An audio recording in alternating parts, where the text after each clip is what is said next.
Students अब example second देखिए, क्या स्टेटमेंट आपके पास find effective rate of interest corresponding to nominal rate 8% per annum if it is converted to half yearly और आपके पास क्वार्टरली। क्या फाइंड आउट करना है आपको? इफेक्टिव रेट फाइंड आउट करना है। नॉमिनल रेट कितनी दे रखी है? 8% और कैसे दे रखी है? एक बार तो हाफ ईयरली और एक बार क्वार्टरली। तो सबसे पहले हाफ ईयरली को कंसीडर करके चलेंगे। हाफ ईयरली वाला केस क्या हो जाएगा? जो आपका एग्जाम्पल फर्स्ट का सेम वही हो जाएगा। चलो देखते हैं इसको क्या करोगे आप। इफेक्टिव रेट फाइंड आउट करना है तो वही प्रोसीजर आपका। प्रिंसिपल को मान के चलोगे कितना? 100। टाइम को कितना मान के चलोगे? 1 ईयर। और जो भी आपके पास दे रखा हो हाफ ईयरली या क्वार्टरली उसमें इसको कन्वर्ट कर दो। तो 1 ईयर में कितने हाफ ईयरली हो जाएंगे? टाइम को 2 से मल्टीप्लाई करते हो, रेट को 2 से डिवाइड करते हो, तो आपके पास ये आ जाएगा 2 हाफ, ठीक है, ईयरली।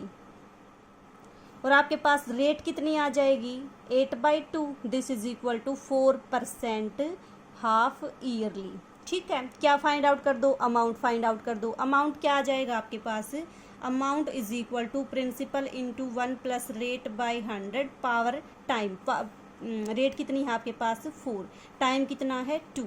इसको क्या करोगे? सोल्व कर लोगे। इसको आप सोल्व करोगे सारी वैल्यूज पुट करके तो आपके पास आएगा, डायरेक्ट लिखती हूँ, आप लोग कर लेना इसको। आपके पास अमाउंट आएगा 2074/25। ठीक है, अब आपको तो क्या निकालना है? Effective rate. इफेक्टिव रेट बता रखा है आपको, क्या होता है? Compound interest.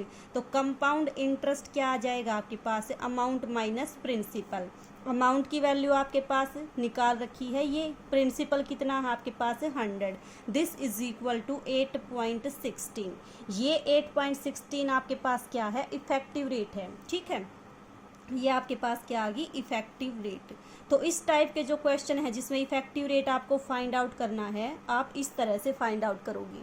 ठीक है, टाइम को 1 ईयर लेके और आपका जो हाफ ईयरली दे रखा है तो हाफ ईयरली में कन्वर्ट कर दो रेट को भी, और टाइम को क्वार्टरली में दे रखा है तो क्वार्टरली में कन्वर्ट कर दो। फिर क्या करो? अमाउंट निकाल दो। अमाउंट निकालने के बाद कंपाउंड इंटरेस्ट निकाल दो। जो भी आपका कंपाउंड इंटरेस्ट आएगा वही आपके पास क्या हो जाएगी? इफेक्टिव रेट ऑफ इंटरेस्ट हो जाएगी। सेकेंड पार्ट बिल्कुल सेम है आपका, जस्ट हाफ ईयरली की जगह क्वार्टरली है। क्वार्टरली है तो टाइम में कितना चेंज आएगा? 4 से मल्टीप्लाई करोगे, और रेट में कितना चेंज आएगा आपके पास? इसको 4 से डिवाइड करोगे तो आपके पास टाइम तो बन जाएगा 4 हाफ ईयरली, रेट कितनी बन जाएगी आपके पास? 2% क्वार्टरली। सारी वैल्यूज यहाँ पुट करके इसको सोल्व करोगे, आपके पास रिजल्ट आ जाएगा। ठीक है, अब देखिए एग्जाम्पल थर्ड। देखिए स्टूडेंट्स, एग्जाम्पल थर्ड की क्या स्टेटमेंट है आपके पास? Find effective rate of interest. Effective rate find out करनी है। इंटरेस्ट की रेट कितनी दे रखी है? 6% पर एनम। और जो आपके पास कंपाउंडेड एनुअली दे दिया, कंपाउंडेड कंटिन्यूसली, सॉरी। अगर आपके पास इफेक्टिव रेट फाइंड आउट करनी है और रेट कैसी है आपके पास? कंपाउंडेड कंटिन्यूसली, तो इसका मतलब जो आप अमाउंट निकालोगे कौन सा निकालोगे? कंपाउंडेड कंटिन्यूसली वाला। क्या फॉर्मूला होता है आपके पास? कंपाउंडेड कंटिन्यूसली अगर आपके पास क्या हो? रेट हो, तो अमाउंट निकालने का फॉर्मूला क्या होता है? Amount is equal to principal, exponential की पावर क्या होती है आपके पास? n into r by 100। n कितना होता है आपके पास? टाइम। r क्या होती है आपके पास? रेट।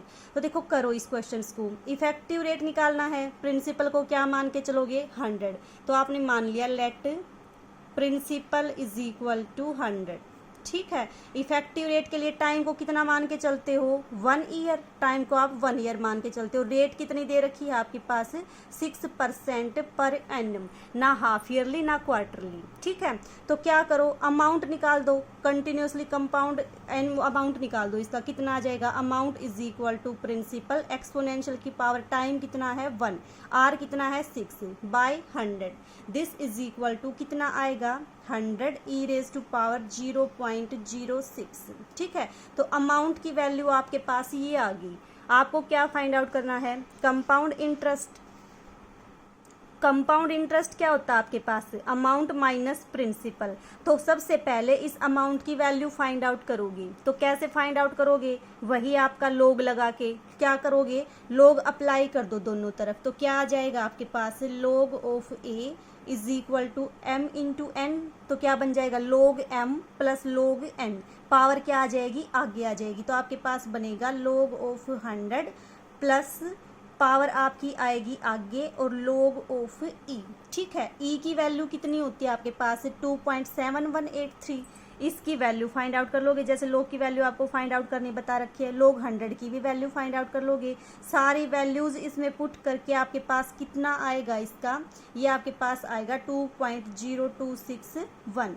log फाइंड आउट करने के लिए क्या करोगे, दोनों तरफ एंटी लॉग ले दोगे। एंटी लॉग लोगे तो आपके पास क्या आ जाएगा, a आ जाएगा। a की वैल्यू आपके पास आएगी anti log of this, anti log निकालना बता रखा है आपको, ठीक है।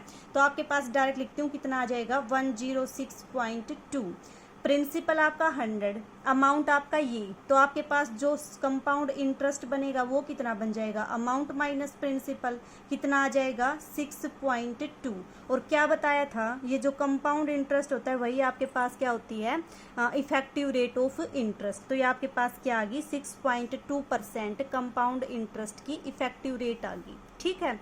कंपाउंड कंटिन्यूसली दे रखा हो तो अमाउंट को इस तरह से निकालोगे, अदरवाइज जो आपका सिंपल फॉर्मूला होता है जैसे आप निकालते हो वैसे ही निकालोगे। प्रिंसिपल को 100 मान के चलोगे, टाइम को 1 ईयर मान के चलोगे, CI निकाल दोगे, जो भी CI होगा आपका वही आपकी इफेक्टिव रेट ऑफ इंटरेस्ट होगी, ठीक है।